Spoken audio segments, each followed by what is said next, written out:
Sabemos que o custo de vida tem aumentado, os mais pobres têm sofrido bastante. O ano passado nós demos auxílio emergencial, gastamos o equivalente a 13 anos de Bolsa Família, mas o Brasil tem que voltar à normalidade.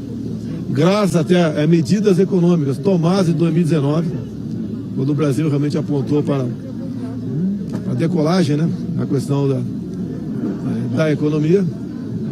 Algumas medidas podem ser passar desapercebida para muitos, mas na verdade, muitos também têm aquela questão da liberdade econômica.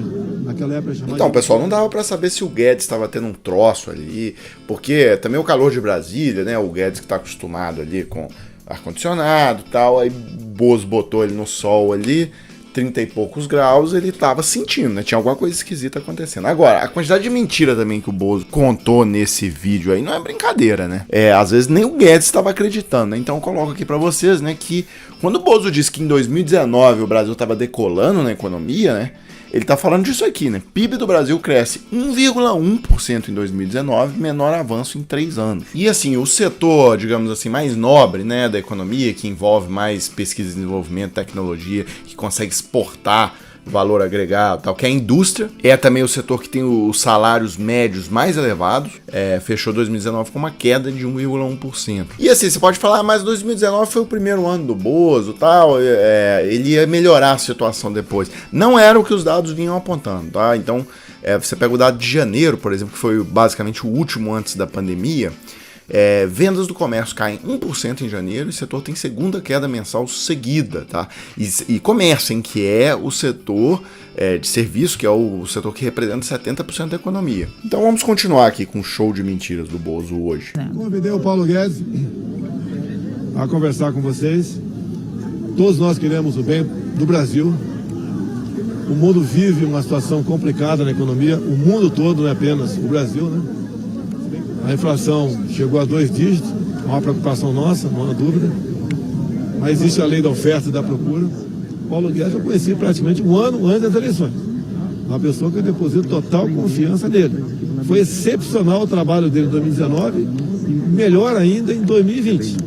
Estamos no corrente ano com a criação de mais de 2 milhões de empregos. Quem cria não somos nós.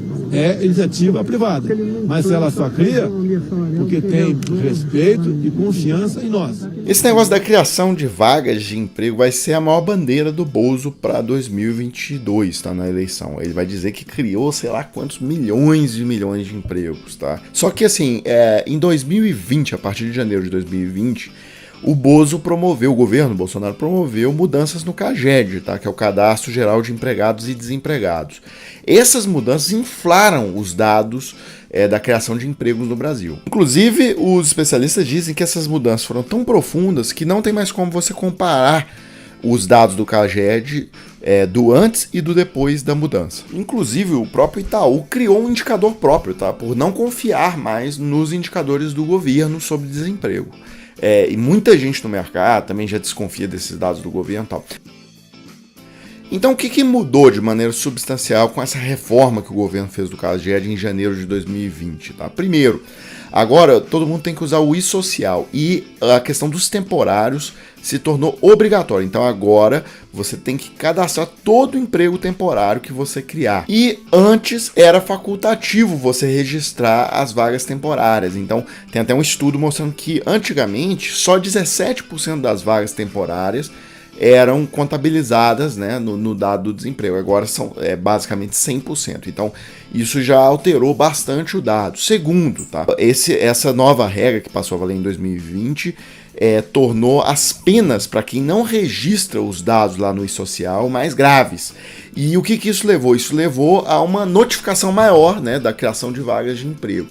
E por outro lado, todo mundo que agora cria vaga registra lá no e-social, mas quando a empresa fale, normalmente quando ela fale, demite todo mundo e tem uma descontinuidade. E ela não registra as demissões normalmente lá no e-social, ou seja, a empresa é abandonada ali e tal, e aquele processo meio caótico de falência de uma empresa. Então há uma desconfiança muito grande por parte do mercado de que há uma subnotificação das demissões em caso de falência, tá? Então é isso, basicamente é por isso que o dado do emprego está vindo tão favorável ao governo Bolsonaro, e por outro lado o IBGE continua apontando que, perguntando para as pessoas, você está empregado? O desemprego ainda continua enorme, tá? Inclusive isso levou o Guedes a dizer que o IBGE está na idade da pedra lascada, né? Então é isso, pessoal, por enquanto é só, a gente volta mais tarde com mais um vídeo.